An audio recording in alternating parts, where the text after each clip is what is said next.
vote pour la science avec Isabelle Burgon. Bonjour à vous, j'espère que vous allez bien. Je ne sais pas si vous avez eu le temps de voir le film Forestibles, le documentaire réalisé par Dany Janvier, qui parle des comestibles sauvages nordiques du Québec. Il faut entendre par là les champignons québécois. Pieds bleus et bollés, les champignons québécois sont encore mal connus.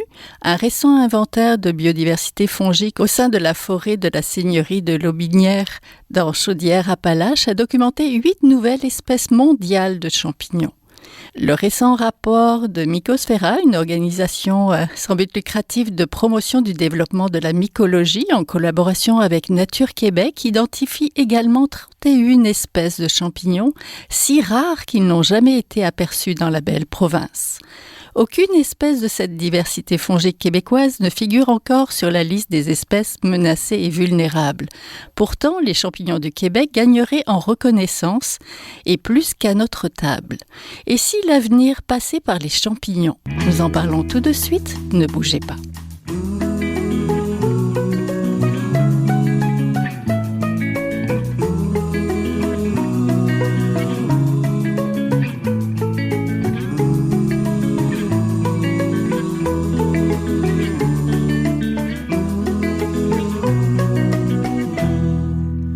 Je vote pour la science aujourd'hui. Nous voulons vous parler de fonges et de comestibles. Je veux parler des champignons, une large part de la biodiversité de nos forêts qui reste encore très mal connue.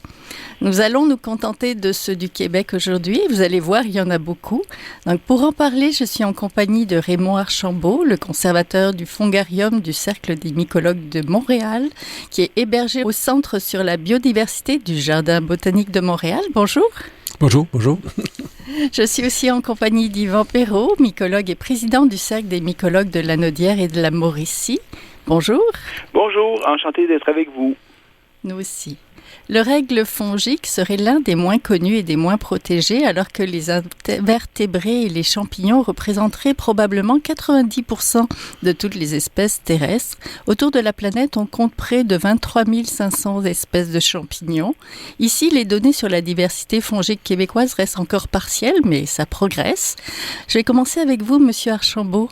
Le Québec en compte combien d'espèces de champignons? Combien vous en avez au Fongarium? C'est une question piège. Oui. Le Fongarium du Centre de la biodiversité se concentre sur les macro-champignons. Bon. Il y a aussi la part des micro-champignons. Alors, macro-champignons, c'est sûrement autour de 5000 espèces différentes qu'on a au Fongarium. Il y a aussi des espèces pathogènes qui sont microscopiques, tout ça. Là. Bon, ça on a de ça aussi. Alors, au total, le Fongarium qui est très jeune, qui a été créé par le Cercle des mycologues de Montréal, effectivement, on dépasse les 30 000 collections pour une collection qui a été créée en 1988, donc c'est récent. Mais c'est une collection qui est moderne, puis très dynamique, puis qui a grossi quand même assez rapidement. Donc on dépasse facilement les 30 000 spécimens. Puis en macro-champignons, c'est autour de 4 000, un peu plus que 4 000 espèces. Pouvez-vous nous donner quelques noms pour... Oh mon Dieu! Peut-être les plus connus ou les vedettes. Non, mais les vedettes, c'est sûr. Quand on parle de macro-champignons, on parle des amanites, les bolets, les lactaires, les cortinaires. C'est ce que les gens observent le plus fréquemment. Puis c'est aussi des groupes où il y a beaucoup, beaucoup d'espèces, dont certaines qui sont très appréciées. Oui. Monsieur Perrault, vous avez participé au documentaire Forestibles sur la trace des comestibles sauvages nordiques. Quelles sont les espèces qu'on retrouve dans le film et celles que vous préférez?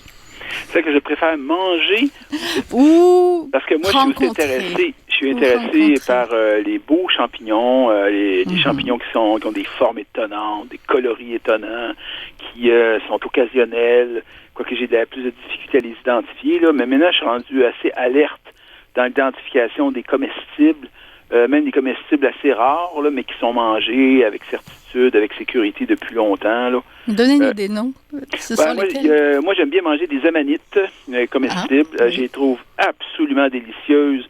Une fois cuisinées, à feu moyen doux prolongé, puis refroidies.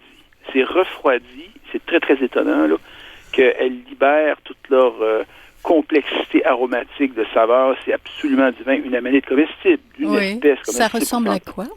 Les amanites sont des champignons à la silhouette gracieuse, élancée. Ils ont généralement de longs pieds blancs, des anneaux, des beaux chapeaux de différents coloris avec des flocons dessus. Mais parmi les espèces d'amanites qui se mangent, il y a seulement l'amanite rougissante, la golmotte, qui a des flocons dessus. On se méfie beaucoup des amanites qui ont des flocons dessus. En général, ils font partie d'espèces non comestibles. Oui, généralement, on les retrouve sous les pieds de quelles arbres? Je sais que généralement, les mycologues ne veulent pas donner les amanites, ce sont tous des champignons associés à des arbres.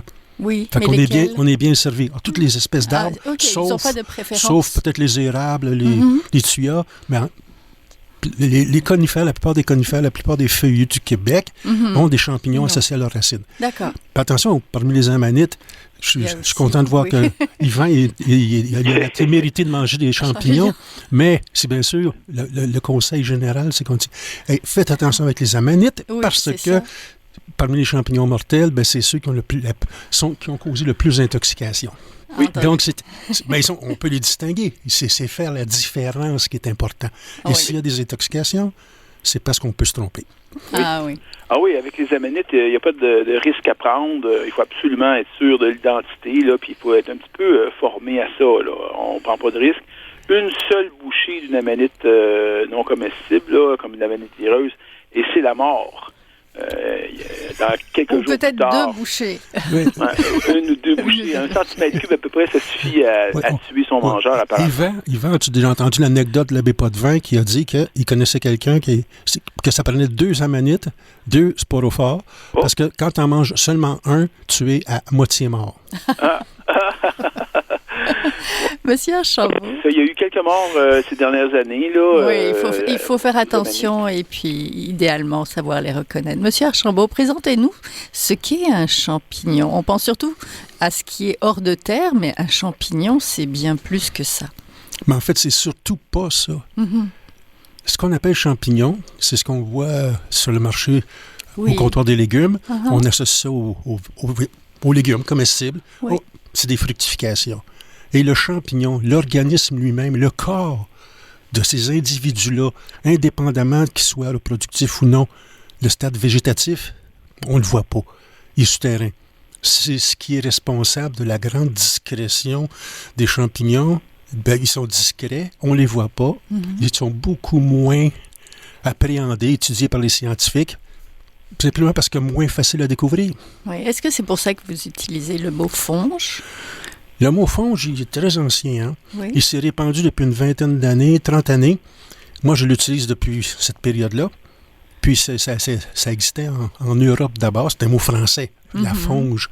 Puis ça signifie champignon en français.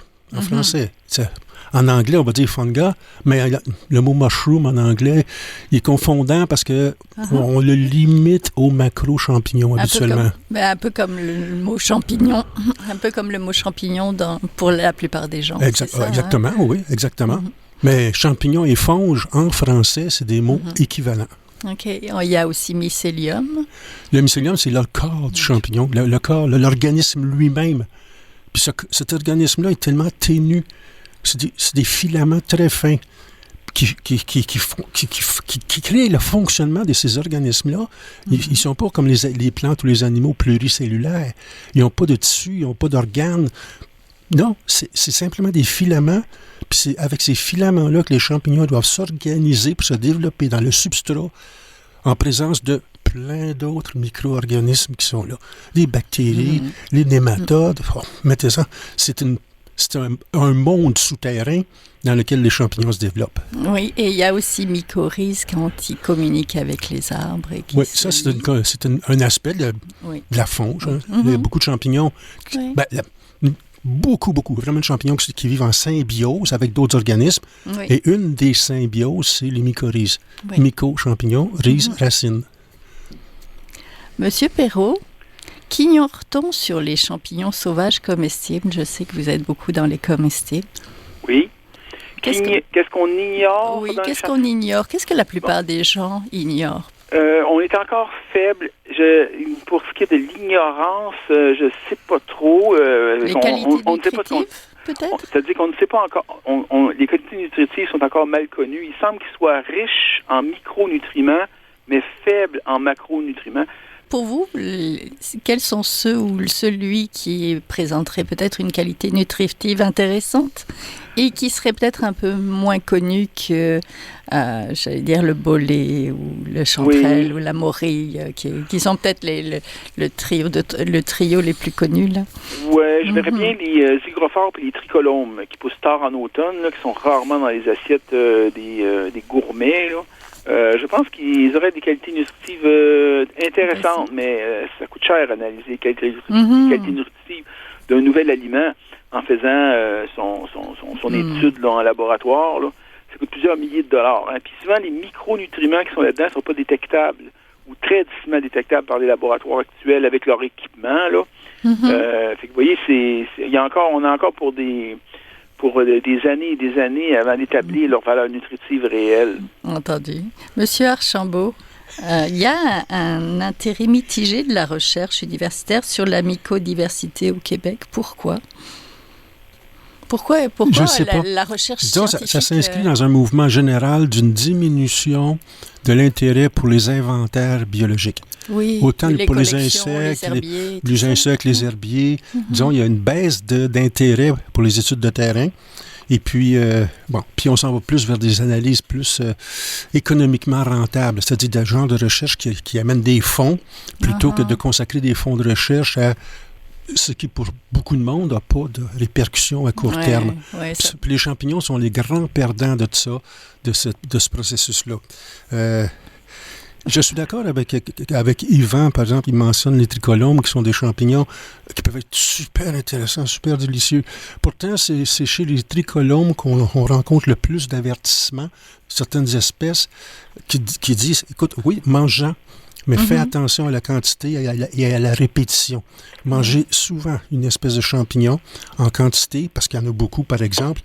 Il y a plusieurs cas de problèmes qui sont survenus suite à ça. Et parmi les champignons qui présenteraient des risques, en tout cas ceux avérés présentement, il y a des tricolomes. Délicieux. Bon, mangeons-en. Il y en a beaucoup, ça ne me coûte rien, c'est bon, mais ça fait partie des champignons qui... Il y a des produits chimiques là-dedans qu'on ne connaît pas présentement et qui peuvent avoir des conséquences sur la santé. Puis ça s'applique même à des champignons qui sont même communs. Oui. Donc, il faut mieux les connaître. C'est pour ça que le travail de science citoyenne est important. Et aussi, peut-être, la recherche qui est liée à ça. Je sais que, M. Perrault, vous allez dans les bois pour emmener du monde, justement, pour apprendre à les connaître. Oui. Donc, c'est quoi votre travail dans les bois, là, dans la forêt de Forestier, par exemple? C'est simple, c'est qu'on entre en forêt, on était un groupe, puis là, on cueille des champignons, mais souvent, les champignons ne sont pas au rendez-vous, hein, parce que c'est sec, là, surtout l'année passée.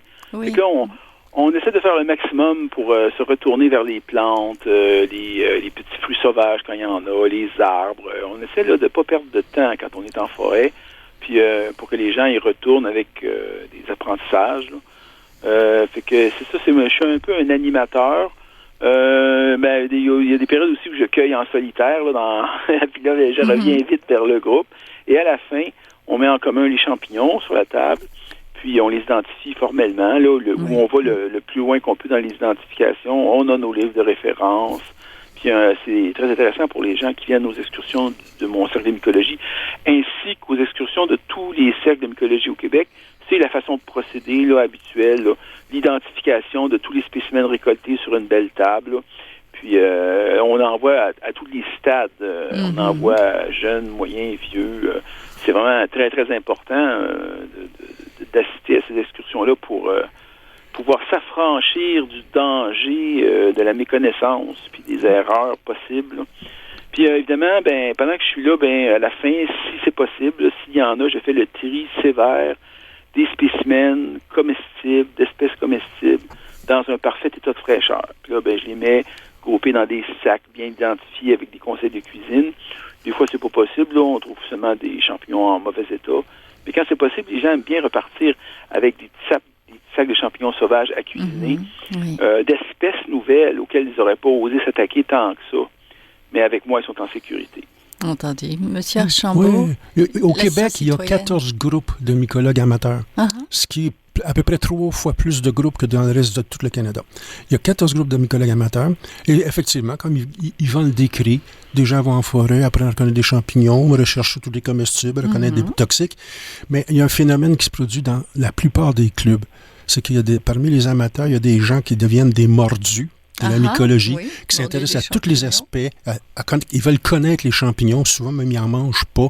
Et c'est quelques personnes-là qui deviennent à un moment donné des mentors pour tous les autres. Oui. Et ces personnes-là, souvent, se livrent à la cueillette et à l'inventaire. C'est-à-dire, ils prennent des photos, font des récoltes, font sécher les champignons pour les conserver dans le but d'études futures. Et il y a quelques mycologues comme ça répartis dans la grandeur du Québec et ce sont des pourvoyeurs du Fongarium CMMF. Oui, ben oui. Ces collections-là qui montrent qu'ils sont très bien faites avec des photos à l'état frais, champignons bien séchés, identifiés correctement ou même avec erreur, ça c'est pas grave.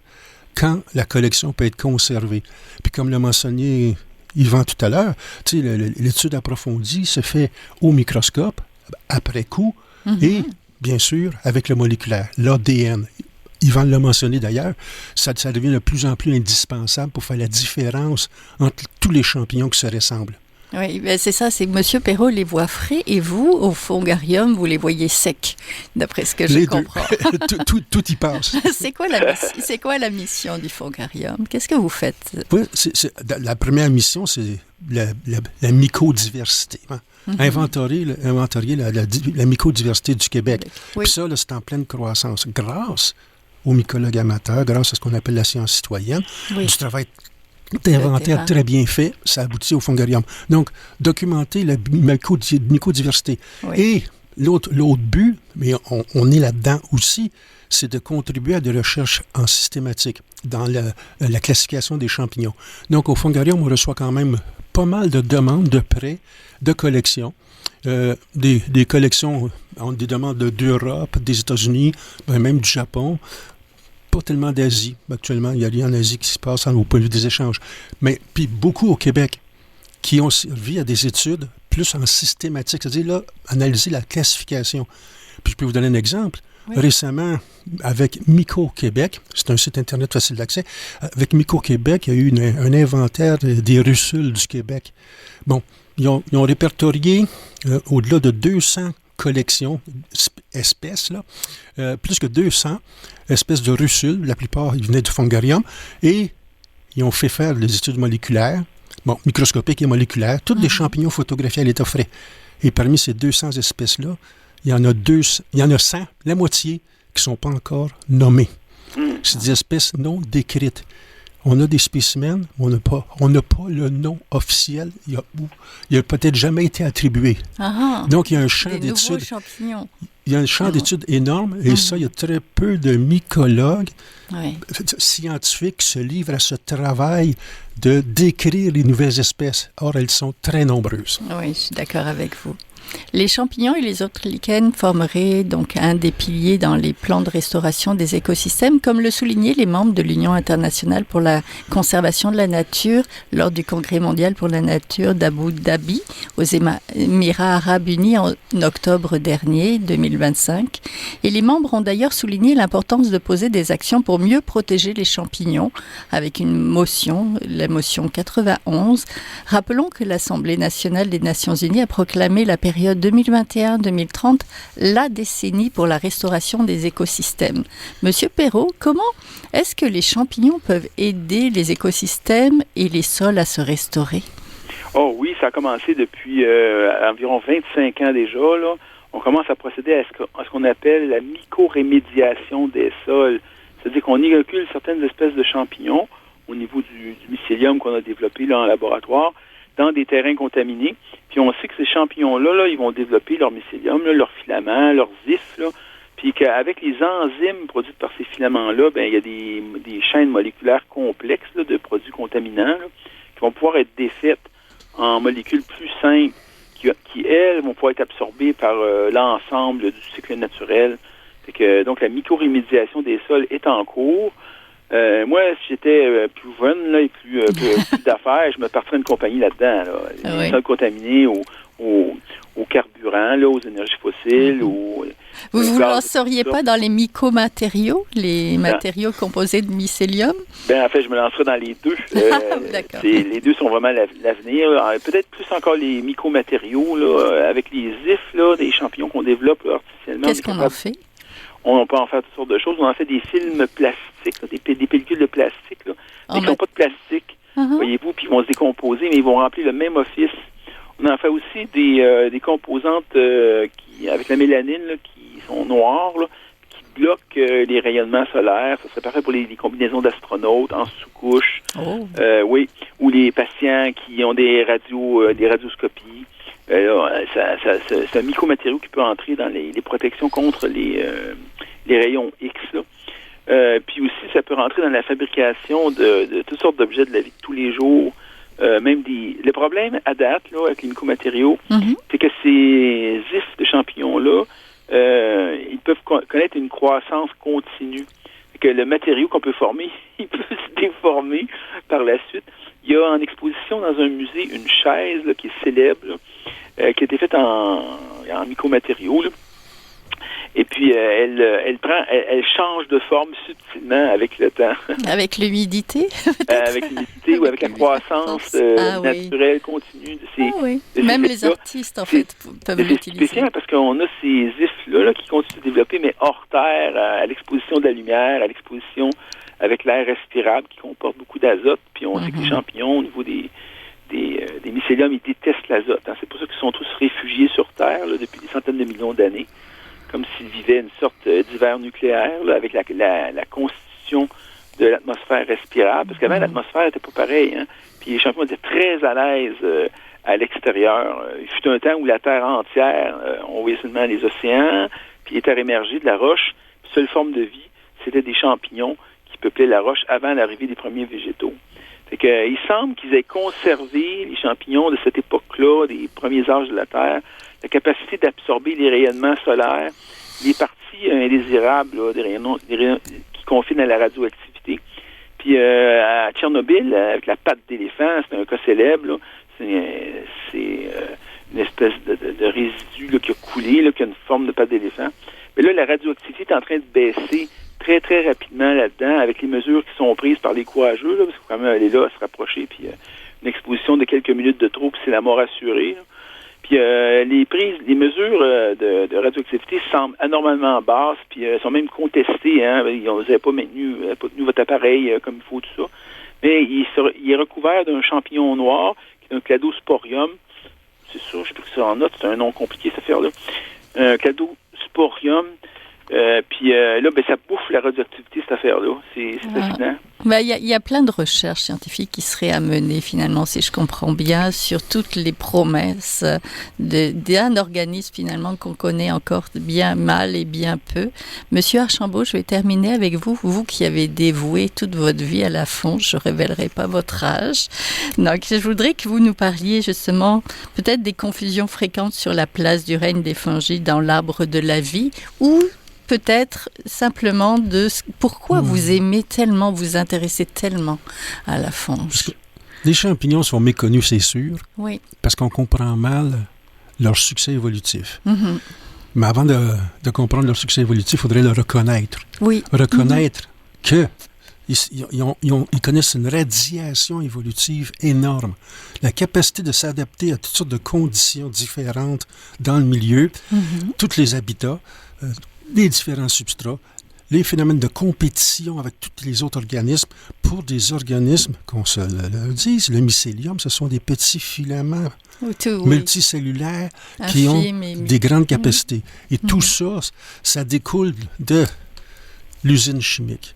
Les champignons présentent une diversité de processus chimiques incroyable.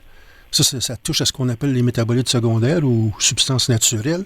Et puis, c'est incommensurable. C'est vraiment une grande diversité et même des champignons qui peuvent se ressembler, peuvent avoir des aptitudes chimiques très différentes. Donc, la capacité de s'adapter, dégrader des matériaux. Oui, on a trouvé des champignons pour dégrader à peu près n'importe quoi. Mais attention, ces champignons-là, il ne suffit pas de les répandre dans le milieu, puis ils vont tout dégrader. Non, ça marche en laboratoire. Et c'est souvent le cas de ces substances, ces usines chimiques-là sont expérimentées en laboratoire ou sur des animaux de laboratoire, dans des plats de pétri sur la gare.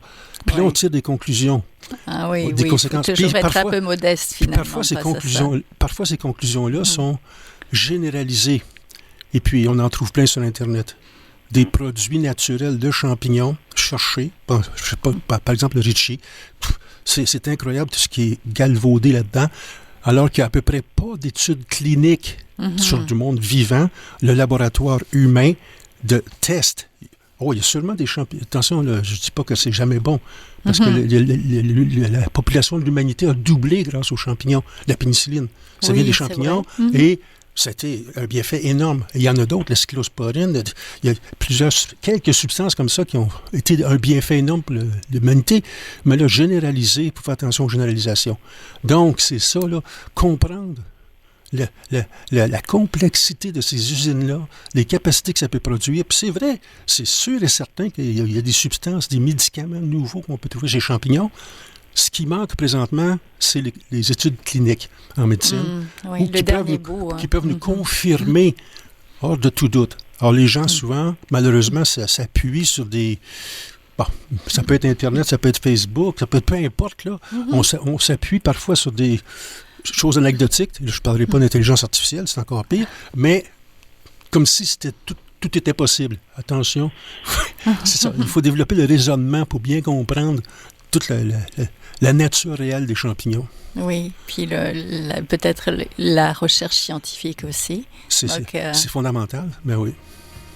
Ben, merci beaucoup. Merci. On était en compagnie. C'est un plaisir. De Raymond Archambault, le conservateur du Fongarium, donc du Centre sur la biodiversité du Jardin botanique de Montréal, et de Yvan Perrault, mycologue et président du Cercle des mycologues de Lanaudière et de la Mauricie. Merci de m'avoir accueilli. Voilà, c'est tout pour aujourd'hui. Je vote pour la science est une production de Science Presse avec Radio VM, à la régie Jérôme Costigan, à la recherche cette semaine, la réalisation et le micro Isabelle Burguin. Si vous avez aimé l'émission, partagez-la. Vous pouvez aussi suivre la page de Je vote pour la science sur le site de Science Presse. Je vous souhaite de passer à tous et à toutes une très belle semaine à notre antenne. Jin Jiahua est un chercheur typique de ceux pour qui les progrès de la bioinformatique ont préséance.